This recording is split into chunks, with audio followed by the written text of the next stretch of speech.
প্রতিটা রুহু, প্রতিটা মানুষ মালাকুল মাউতকে দেখতে পায়। আপনিও দেখবেন, আমিও দেখব। মুমিনদের কাছে এসে মালাকুল মাউত একজন যুবকের বেশে সাদা ধবধবে জুব্বা পরে সুগন্ধি মেখে মুমূর্ষু ব্যক্তির শিয়রে বসে বলে, ইয়া আইয়াতুহান নাফসুল মুতমাইন্নাহ, হে প্রশান্ত আত্মা, উখরুজি ইলা মাগফিরাতুল্লাহি ওয়া রিদওয়ানি, আল্লাহর ক্ষমা আর দয়ার দিকে বের হয়ে আসো। বলা মাত্রই মুমিনের আত্মাটা স্মুথলি বের হয়ে আসে। কাফান মিন আকফানিল জান্নাহ, হানুত মিন হানুতিল জান্নাহ, জান্নাত থেকে আনা সুগন্ধি কাফনের মধ্যে পেঁচিয়ে তিনি রূহটাকে নিয়ে ইল্লিনে চলে যায়। সরাসরি দেখে মালাকুল মাউতকে। আর যারা ইসলাম বিরোধী, কোরআন বিরোধী, তাদের সামনে এসে মালাকুল মাউত ত্রাস সৃষ্টি করে। আগে ধমক। হাইওয়েতে মাঝে মাঝে ডাকাতি হয় না? বাসগুলোর মধ্যে যখন ডাকাতি হয়, বাসে থাকে 50 জন, ডাকাত ঢুকে 5 জন। এই 5 জনের ভয়ে সবগুলো পেশাব করে দেয়, কারণ ত্রাস সৃষ্টি করে। এসেই চাইনিজ কুড়াল দিয়ে আগে কুবায় দেয় 4-5 জনের। রক্ত দেখে কি দেওয়ার সব আগে রেডি করে রাখে। মালাকুল মাউত এসে কাফের, নাস্তিক, মুশরিকদের সামনে সেরকম একটা ত্রাস সৃষ্টি করে। ভয়ে লোকটা কাঁপতে থাকে। ওর কাছে ভদ্র ভাষায় কথা বলে না, সুন্দর জামা পরে আসে না, কালো কুচকুচে চেহারা, ভয়ঙ্কর একটা রূপ নিয়ে, আকৃতি নিয়ে ইসলাম বিরোধীদের মাথার সামনে আসে। দুর্গন্ধযুক্ত চেহারার দেহ নিয়ে ধমক দিয়ে বলে, ও পাপাত্তা, ইয়া আইয়াতুহান নাফসুল খাবিসা উখরুজি ইলা গাদাবিল্লাহ, হে পাপাত্তা, আল্লাহর রাগ, ক্রোধ আর গজবের দিকে বের হয়ে আয়। মুমিনের আত্মা বলার সাথে সাথে যেমনি মুমিনের দেহ থেকে বের হয়ে জান্নাতি কাফনের ভেতরে ঢুকে, কাফেরদের আত্মাও কি এরকম তাড়াতাড়ি বেরোতে চায় নাকি? কাফেরদের আত্মা বেরোতে চায় না। ডানে দৌড়, বায়ে দৌড়, সামনে দৌড়, পেছনে দৌড়, আহা, দৌড়াদৌড়ি করে। মালাকুল মাউত এটাকে টেনে হিচড়ে, একটা জীবিত ছাগলকে জবাই না করে তার চামড়া উল্টার দিকে টেনে হিচড়ে বের করলে ছাগলটা যত কষ্ট পায়, এর চেয়ে কমসে কম 70 গুণ বেশি কষ্ট দিয়ে কাফের, মুশরিক আর গাদ্দারদের রূহ কবজ করা হয়। আল্লাহ, এই পরিস্থিতি থেকে তুমি আমাদের বাঁচাও। মুমিনদের রূহ যেমনি কবজ হয়, ওইভাবে রূহ কবজের ব্যবস্থা করে দিও। ঈমানের মৃত্যু নসিব করে দিও, শাহিদি মৃত্যু নসিব করে দিও। আমাকে শহীদ করে সেই মিছিলে শামিল করে নিও, যে মিছিলের নেতা মীর হামজা, খোবায়েবে খাব্বাব, আল্লাহর কাছে ছিল অতি প্রিয়, শামিল করে নিও। আমাকে শহীদ করে সেই মিছিলে শামিল করে নিও। পড়েন আমিন। আরো জোরে পড়েন আমিন। তার মানে বিমান দুর্ঘটনায় হোক, কিংবা লঞ্চ ডুবিতে হোক, কিংবা আগুনে পড়ে হোক, কিংবা আত্মঘাতী হামলায় হোক, যে যেখানেই মারা যায়, কবরের 3টা প্রশ্ন তার জন্য আছে না নাই? ইসলাম বিরোধীদের জন্য প্রশ্ন 3টা, আপনারা যারা মুমিন তাদের জন্য 4টা। আপনাদের জন্য একটা বেশি, আলহামদুলিল্লাহ। কোন কবরে এসে প্রথম প্রশ্ন করবে, মুনকার নাকির যখন চলে আসবে, 40 কদম যখন আত্মীয় স্বজনরা লাশটাকে কবরের মধ্যে দিয়ে 40 কদম চলে যায়, তখনই ফেরেশতা চলে আসে। আহা, শেষ, সব শেষ। এসেই পরীক্ষা শুরু। মার রব্বুক, তোর রবের নাম কি? চিল্লায় বলেন, আমাদের রবের নাম কি?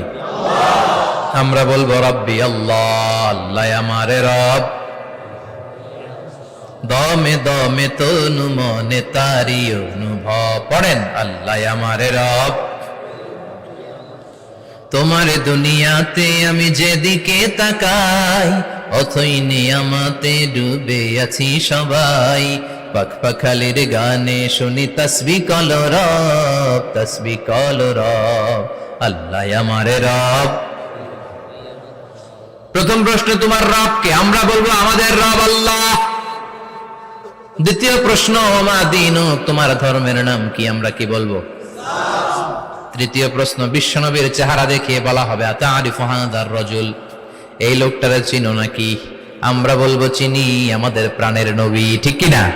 চাঁদের চেয়ে সুন্দর তুমি নবী আমার কামলিওয়ালা, দু জাহানের বাদশা তুমি প্যারা নবী সাল্লে আলা, চাঁদের চেয়ে সুন্দর তুমি নবী আমার কামলিওয়ালা, ঠিক কি না?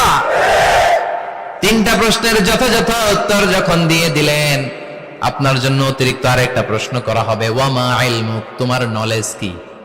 তিনটা প্রশ্নের উত্তর যে তুমি করতে পারলা, কিভাবে পারলা, কেমনে জানলা? নকল করে বলছো নাকি জেনে বুঝে আসছো? নকল হয় না? এখন তো পরীক্ষা চলতেছে বোধহয়। কি পরীক্ষা? এসএসসি পরীক্ষা। নকল হয়? কৃষ্ণপুরে নকল নাই না? এখন মনে হয় এগুলো একটু কমছে। একটা সময় ছিল অনেক নকল হইতো। পাঞ্জাবের ভিতরে নকল, পকেটে নকল, টুপির ভিতরে নকল, মৌজার ভিতরেও নকল। এমনকি মেয়েরাও নকল করে পরীক্ষার হলে আসে না নাই? স্কেলের মধ্যে লিখে নিয়ে যায়, হাতের মধ্যে লিখে নিয়ে যায়, ওড়নায় লিখে নিয়ে যায়, কাপড়ে লিখে নিয়ে যায়, আসে না নাই? ফেরেশতারা বলবে নকল করছো নাকি? কেমনে জানলা? তিনটা প্রশ্নের উত্তর তুমি কেমনে বললা? আল্লাহ তোমার রব, ইসলাম তোমার ধর্ম, এই লোকটা বিশ্বনবী, কেমনে চিনলা? আপনাকে তখন বলতে হবে আমি কোরআন থেকে শিখেছি, আমি হাদিস থেকে শিখেছি, আমি ইসলাম জেনে বুঝে মেনেছি, আমি আন্দাজে কোথাও ঘুরি নাই। চিল্লায় এখন ঠিক কিনা? আপনাকে বলতে হবে। এজন্য শিখতে হবে, প্রতিনিয়ত ইসলাম সম্পর্কে জানতে হবে, আখের গোছাতে হবে, জীবনটাকে আলোকিত করতে হবে। চিল্লায় বলেন ঠিক কিনা? চারটা প্রশ্নই যখন হয়ে গেল, ফেরেশতারা বলবে আহলান ওয়া সাহলান ওয়া মারহাবান বিক, খোশামদেদ, কংগ্রাচুলেশন, খোশামদেদ, কংগ্রাচুলেশন। সব প্রশ্নের উত্তর তুমি পেরেছো। ফায়ুফসাহু লাহু কবরুহু ৭০ যিরান, আপনার কবরটারে ৭০ হাত লম্বা করে দেয়া হবে। ওয়া ইফতাহু লাহু বাবুন ইলাল জান্নাহ, আপনার কবর থেকে জান্নাতের দিকে দরজা খুলে দেয়া হবে। ওয়া ইউলবাসু মিন লিবাসি আহলিল জান্নাহ, জান্নাতের দুইটা রেশমি কাপড়ের পোশাক এনে আপনারে পরিয়ে দেয়া হবে। আর বলা হবে নাম কানাও মিলা আরুস, ঘুমাও, sleep, you should get some sleep now, তোমাকে লম্বা সময় পড়ে দিতে হবে, ঘুমাও। কানাও মিলা আরুস, যেমনি বর বাসর রাতে আরামসে ঘুম দেয়, বাসর রাতে যেমনি বর কনেকে নিয়ে মধুর ঘুম দেয়, তুমিও ঘুমাও, কেউ তোমার ঘুম ভাঙবে না। মালাক ইসরাফিলের, কিয়ামতের জন্য ইসরাফিলের সিংহায় যে ফুৎকার আছে, ওই ফুৎকার ছাড়া কোনো কিছুই তোমার ঘুম ভাঙাতে পারবে না। আলহামদুলিল্লাহ পড়েন। আল্লাহ আমরাও যেন চারটা প্রশ্নের উত্তর দিয়ে লম্বা একটা ঘুম দিতে পারি, পড়ে না আমিন। ওয়াম্মাল কাফির ওয়া আহলুশ শিমাল, আর ইসলাম বিরোধী যারা, তাদের সামনে আসবে মালাকান আসওয়াদান আজরাকান, কৃষ্ণ বর্ণের দেহ, নীলাভ বর্ণের দুটো চোখ, গায়ের রং কালো, চোখের রং নীল। দেখতে কেমন লাগে? আলিফ লাইলার ভূতের মতো। কথা কন। গায়ের রং কালো, চোখের রং নীল। ফেরেশতা দুইটা আসবে, এসে ত্রাস সৃষ্টি করবে, এসে বলবে বল তোর রবের নাম কি? মার রব্বুক। ইসলাম বিরোধী মুশরিক, কাফের, নাস্তিক এরা বলবে আমি জানি না আমার রবকে,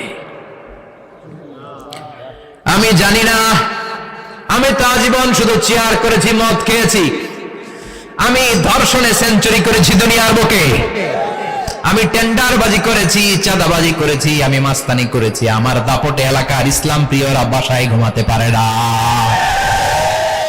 আমি ছিলাম টেন্ডারবাজ, আমি ছিলাম গডফাদার, সন্ত্রাসীদের লিডার, আমি ছিলাম ডন 1 2 3 সব, আমি ছিলাম ডনের ডন, আমি ছিলাম মাস্তান, রংবাজ। রব টব কি আমি তো জানি না। লাদ্রি লাদ্রি, আমার জিজ্ঞেস করো না। আবার প্রশ্ন করা হবে ওয়ামা দীনুক, তোর ধর্মের নাম কি? বলবে লা আদরি, আমার কোনো ধর্ম নাই, আমার কোনো ধর্ম নাই, আমি শুধু মৌজ মাস্তিতে ছিলাম, আমি আনন্দ ফুর্তি করেছি, ইসলাম নিয়ে আমার মাথা ব্যথা ছিল না, আজীবন ইসলামরে আমি বাস দিয়েছি। চিল্লায় বলেন ঠিক কিনা? ইসলাম বিরোধীদের সাথে ছিল আমার চলাফেরা, আমার সব সাঙ্গপাঙ্গ ছিল গুন্ডা বদমাশ, ইসলাম বিরোধী। রব কি, ইসলাম কি, এগুলো আমি জানি না। আমার এগুলো জিজ্ঞেস করো কেন? ধর্ম কি আমি জানি না, আমি কিচ্ছু মনে করতে পারছি না। 3 নাম্বার প্রশ্ন করা হবে আতারিফু হাযার রাজুল, দেখো তো এই লোকটারে চিনো কিনা? কয় না, চিনি না, তবে মনে হয় এই লোকটারে দুনিয়ার বুকে আমি গালি দিতাম, এই লোকটার বিরোধিতা করতাম, ব্লগের মধ্যে এই লোকটার ব্যাপারে কুৎসা রটনা করতাম, এই লোকটার কার্টুন বানিয়ে আমি হিংসা ছড়িয়ে দিতাম, এই লোকটার ব্যাপারে আমি এলাকার মধ্যে অপপ্রচার চালাতাম। ফেরেশতারা বলবে তাই, এই ছিল তোর ডিউটি, দাঁড়া এখনই আমাদের খেলা শুরু, এখনই শুরু। ফায়ুতরাকু বিমাতারিক মিন হাদিদ, লোহার একটা হাতুড়ি দিয়ে মাথা থেকে পা পর্যন্ত পিটানো হবে, পিটিয়ে ওর গোশতের হাড্ডিগুলোকে থেতলে ফেলা হবে। ওয়ায়ুকালু লিল আরদি ইলতাইমি, কবরের দুই পাশের মাটিরে বলা হবে এবার দুই দিক থেকে তোরা চাপ দে। চাপ দেয়া হবে, ধাক্কা ধাক্কি করেও সে সুবিধা করতে পারবে না। মাটি আস্তে আস্তে আস্তে আস্তে দেহের দুই দিকে লেগে এমন জোরে দুইটা চাপ দিবে, ফাতাখতালিফা আদলাউহু, তার ডান পাশের পাজরের হাড্ডি বাম দিকে ঢুকে যাবে, বাম দিকের হাড্ডি ডানে চলে যাবে। বিশ্বনবী বললেন এই হাতুড়ি দিয়ে পিটানোর শাস্তি, কবরের চাপ দেওয়ার শাস্তি চলতেই থাকবে হাত্তাল কিয়ামা, কিয়ামত পর্যন্ত। আল্লাহ এই কবরের শাস্তি থেকে আমাদের বাঁচাও। আমরা এই আযাব পেতে চাই না, আমরা যেন ঠিকভাবে কবরের 4টা প্রশ্নের উত্তর করে দিয়ে লম্বা ঘুম দিতে পারি। আল্লাহ তুমি তৌফিক দাও। এজন্য আল্লাহ বললেন গোলাম দুনিয়া নিয়ে পাগল হয়ে থেকো না, এই দুনিয়ার জীবন আসল জীবন নয়, আসল জীবন হলো কবরের জীবন। জোরে বলেন ঠিক কিনা? এই জন্য মাঝে মাঝে কবরে যাবেন, কবরস্থানে দাঁড়িয়ে চিন্তা করবেন এই জায়গায় আমারও আসতে হবে। দিন যাবে, রাত আসবে, বৃষ্টি হবে, শীত আসবে, কেউ আমার দেখতে আসবে না, একা থাকতে হবে। একা, বড় একা, অন্ধকার, বড়ই অন্ধকার। ওই কবরের জীবনের সামান গোছানোর দরকার আছে না নাই?